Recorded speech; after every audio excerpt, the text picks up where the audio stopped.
Going on? Ryan Palmerath here. Welcome, Ironman Triathlon fans and triathlon fans in general. We're talking about Ironman 70.3 Waco, and we've done weather and swim, the bike, the run, all the course information, the athlete guide. Well, athlete guide, that's actually coming up in the time of recording this video. I want to talk about what your spectators should be doing. And 2021 is unique because we've got a full and a half Ironman going on in the same weekend. So I'm going to hit the half, I'm going to hit the full, because the courses are pretty similar. So the information kind of translates from one to the other. But I want to just give you my ideas and recommendations is doing 8 full Ironman races, doing 15 half Ironman races. I've done multiple transitions, being bussed out to a start area, and the start area being a mile away or 20 miles away. So I've kind of done it all, and the finish line not being near transition, finish line being a ways off, and everything spread out. Like Ironman Tulsa, the start is a different area than the finish line is a different area than T2.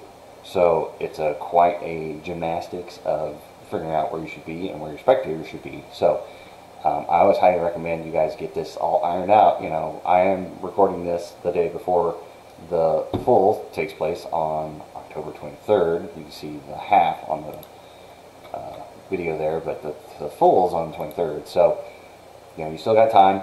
It's early enough in the day. You can sit down with everybody, all your sherpas and your spectators, and say, okay, here's where you should be, here's where I'll be, here's what I don't think you should do, here's what you should do, all this kind of good stuff. So we're going to go through pretty quick.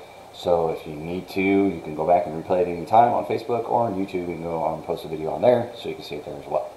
So let's just talk about the swim course. So it is a point-to-point swim.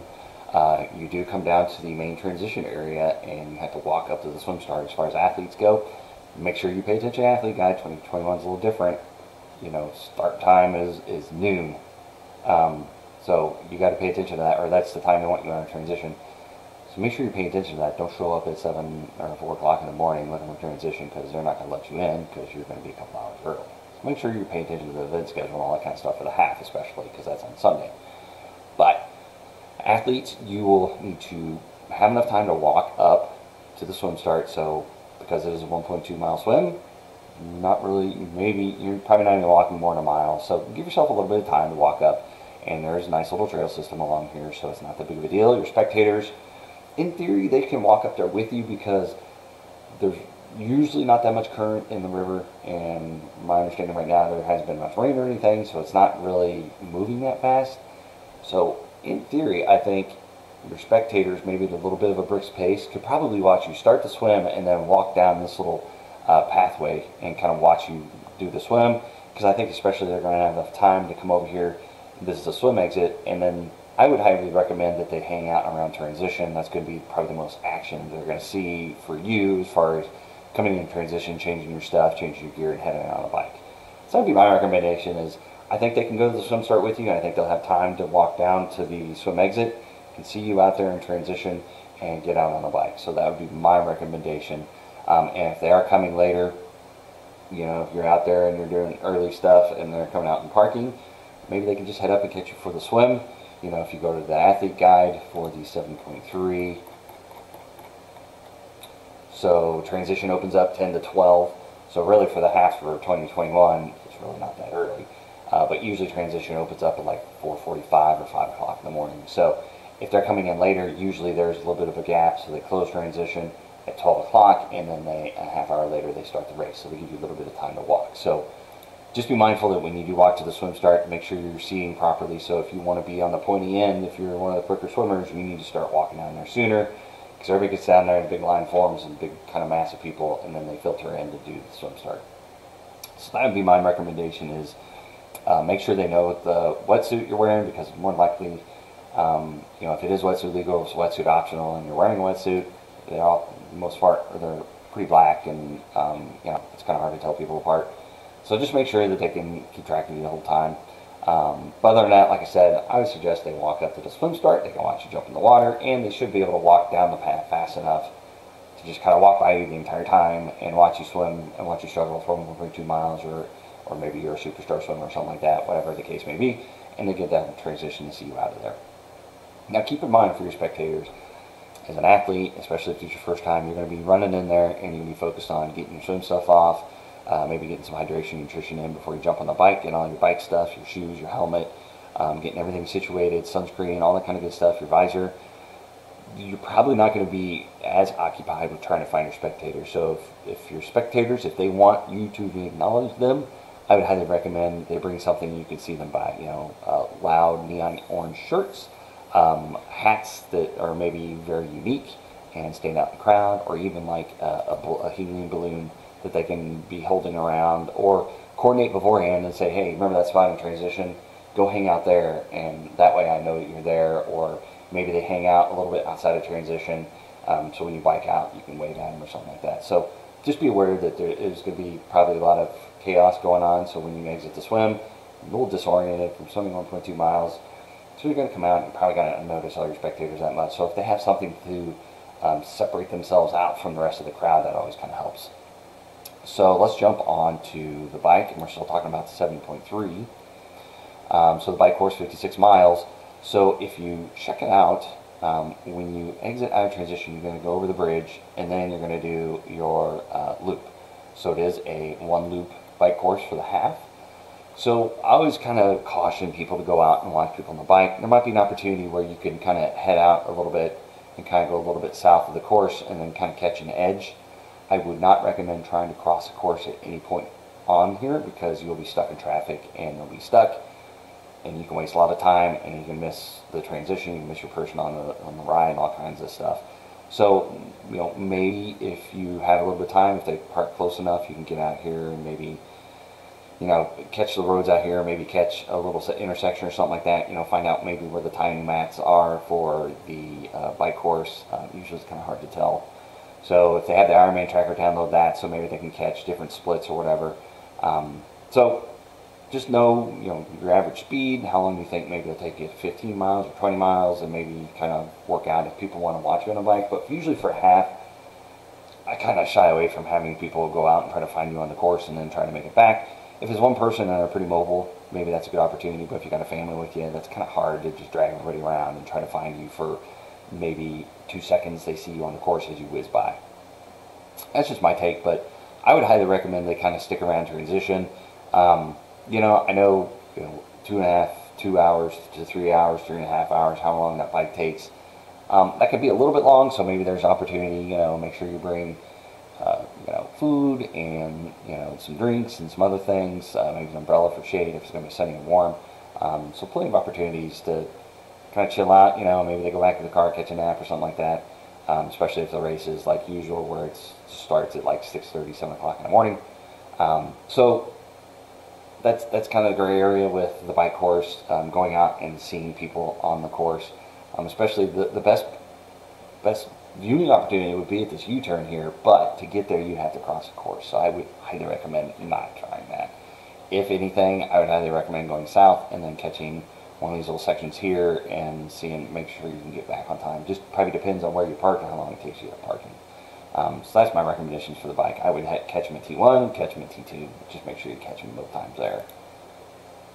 And again, the same thing applies. When people are flying in, they're coming off the bike, they're going to be in a hurry, they're going to be anxious. So if you don't have something to kind of delineate yourself from the rest of the crowd, it's going to be hard for them to find you. And especially if they're motivated to get on the course and get going as fast as possible, unfortunately, it's going to miss you. So keep that in mind. Run course, when they come in off the bike and they hit the run course, you'll notice it's 2 loops. So if you hang out anywhere on the course, you will see them about 2 times. Keep in mind though, so you head out, you do the little run course, you run over here and you run all these wonderful loops and you run across, and then you do a little section over here and you end up over at the finish line. So this is the catch. You have to make sure that you're catching at the right point. That when, if they're starting their second loop, you probably want to be over around the finish line. It's going to be tough, I think, if you want to go over to the other side. I would kind of maybe shy away from trying to get to the other side to be a spectator. I think on the south side here is probably the best opportunity to be a spectator. I think once you get in the park area here, it's going to be a little limited, because it's going to be on a trail system, and you don't want to get in the way of athletes and stuff. So maybe the beginning of this the park area, there's a little road here, and the swim start. If you go back, let's go back to the swim start. Let's look at the full So this little park, and that's where your swim start is at. So maybe that's where they go back, kind of hang out around the swim start area, because it's going to be less than a mile away from the transition area. But if they want to catch you at the finish line, which I think is probably the most critical point at the race, at which you want to catch somebody, is I would hang out in transition, catch them, come out of T2, and then just kind of hang out around this area, maybe walk down a little bit to catch them over here, because you've got plenty of time when they go through this loop and they go back on the other side and they come over to the finish line, I think, to walk over. Now, if you go all the way into the park and you're down here and you're trying to catch them in these loops, the first loop you might be okay walking over for spectators and catching your athletes over here, and then give yourself enough time to walk all the way back down here in transition. So if walking isn't a problem and you're not opposed to it, that might be a good opportunity for you. But just be careful. You want to make sure you time it right. If you're going to walk all the way over here, I would do it in the first loop, and then when they pass you, I would start walking back and then catch them right here in the second loop, and then give yourself enough time to get to the finish line so you're not stressed. Catch them across to the finish line, take their picture, all that kind of fun stuff. Again, like I said, the major thing with the spectators is make sure you have something that stands out, or make sure you've coordinated with your athletes, and athletes coordinated with your sherpas and spectators, where they're going to be out on the course. So if they're over here, because in the past, your bib would have your name on it, so everybody's yelling, "Hey Ryan, go Ryan, good job Ryan," and you're like, I didn't think I knew anybody out here at this race. That's why, because your name was on the bib. The names aren't on the bibs this year, and people will yell like, good job, 731, or something like that. So just be prepared for that. So if somebody does yell your name, more than likely they know you, or you're infamous or famous, however you want to look at it. But in the past, your name would be on the bib. So I would definitely recommend ways, coordinate where they're going to be, or have ways that they have hat, have signs, have something that you can know them from somebody else just on the course. Because once you get in that second loop, and if it's warm, people are going to, it's kind of more of a battle of attrition. So they're probably not going to be thinking about, I need to find my spectators and make sure that they're taken care of. Your athlete is at that point kind of in survival mode to get to the finish line. So let's make it easy for everybody. You got to coordinate before you get out there and make sure your spectators are at. Let's jump into the full. So the swim, I would kind of go along the same line. Your spectators probably have time to walk to the start line, to start with you, and then they could potentially, if your spectators are brisk walkers and they're not adverse to walking around and whatever, I think you'd have an opportunity to sit there with your spectators to walk along this path and watch you for the entire swim. I would check the current. So if you get there and the current's kind of strong for the day, just kind of maybe gauge it a little bit. Maybe check the first few people going in the water and then go walk it a little bit to see if you can keep up with them. But I think this is a kind of a good opportunity for 2.4 miles. Well, I mean, you won't walk 2.4 because they do it up and back, but I think it's a good opportunity just to kind of walk along. Most swims are in large bodies of water, so you stand on one shore and you kind of watch them come in. This is kind of fun and unique, is there's a path along this entire river, and a lot of swims like Ironman Chattanooga does not have a path along the river. Your spectator could not watch you from the start and then make it to the finish in time. They could walk that probably, but they won't be able to see you the entire time. This is nice. It's got a path along this whole way that they can walk and watch you swim. So I think that's unique. I think that's fun. That's cool. You can go up over this bridge and watch them swim over the bridge, and go over this bridge and watch them swim under, and then run over and transition and catch them. So it's kind of the same as the half. You can probably watch them start, you can probably watch them swim, and you can catch them in transition. I think there'd be plenty of opportunities for that. For the bike, it's kind of the same idea, but this one's a little bit different because in the full, it's 2 loops, and you've got 112 miles.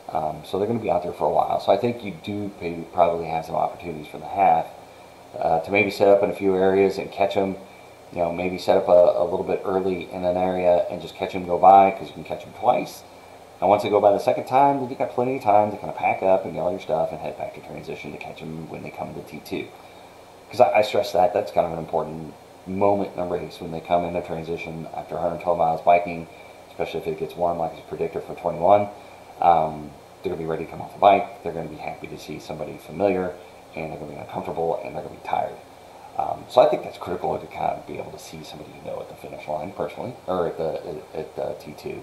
So I would not try to cross the race path in any way. I would go south, or you can go kind of around to catch the other side.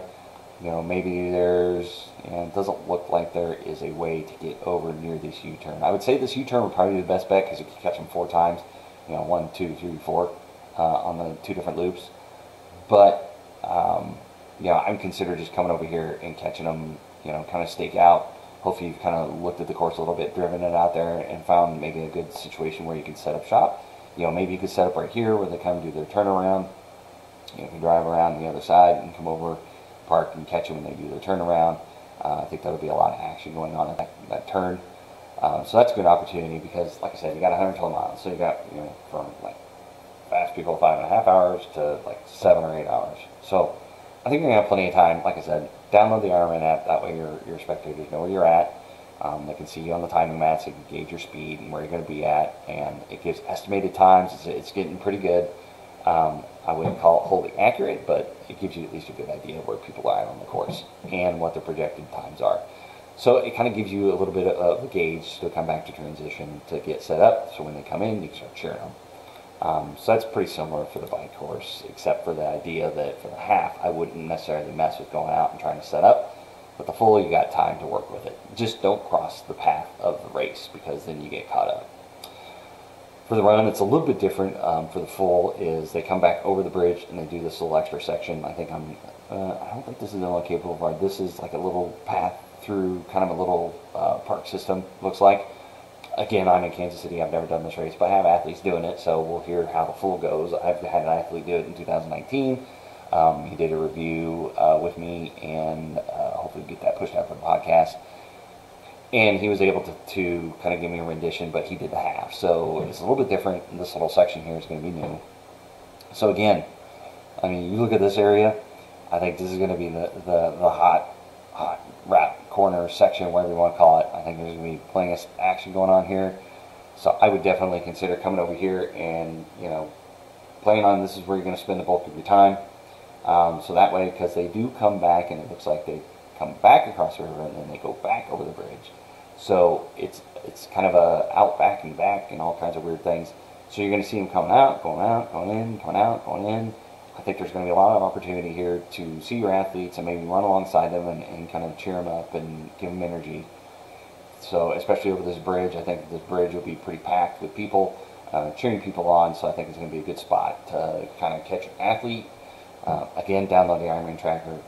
Spectator, wear something that your athlete can recognize you, because this bridge will probably get pretty crowded with people and spectators. So it might be kind of difficult to stand out in the crowd when you run through and there's a couple hundred people being crazy, yelling for their athletes as well. But that's, the swim start was up around here somewhere, so I think, maybe a mile at most, mile and a half maybe. This is mile 10 marker. Let's see if they've got, so mile 4 is right here. So all this other stuff going in here, maybe it's 2 miles or something like that, if that. So I definitely stake that place out and see if there's a good spot where you kind of hang out and see your athletes. That would be my go-to. And then once they come back over and they're finishing up, and notice this is 3 loops. So on their 3rd loop, when they cross over the bridge to go south on MLK, I would go start packing up and then come over to the finish line area. Just make sure that you have plenty of time, because it does look like they could potentially outrun you if they're running. That's always at that point in the race, you're kind of going to gauge, is your athlete moving faster than you would to get to the finish line. So this might be an opportunity of, when they're over here and you check the timing mats, maybe you have to head back before you can see them on this last little loop, because you definitely want to be at the finish line. Like I said, spectators, I think, want to be at the finish line. Catch your athlete crossing the finish line. That's going to be the biggest point of the race.